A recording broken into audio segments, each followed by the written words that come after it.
Yolla gəlirəm, bir gənc oğlan, onlar bir 25-26 yaşında. Mənə yaxınlaşıb deyir ki, salam xanım, deyirəm, bəs salam buyurun, bəs sizdən bir şey xahiş eləmək istəyirdim. Bu da döndüm, dedim, bəli buyurun.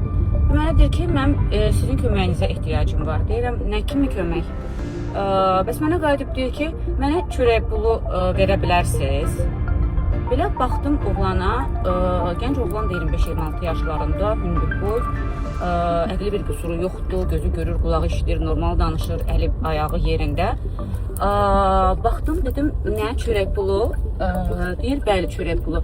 Deyirəm ki, bəs sən nə işlə məşğulsun ümumiyyətcə? Deyir, heç nə.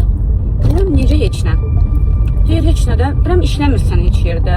Deyir, yox, işləyə bilmirəm. Deyirəm, nəsə bir problemim var, işləməməklə bağlı. Yox, deyir, sadəcə iş tapa bilmirəm. Baxdım oğlana, dedim, üzürlü sayın, mən sizə bu halda köməklik eləyə bilmərəm. Sizcə nə dərəcədə düzgündür? Yəni, mən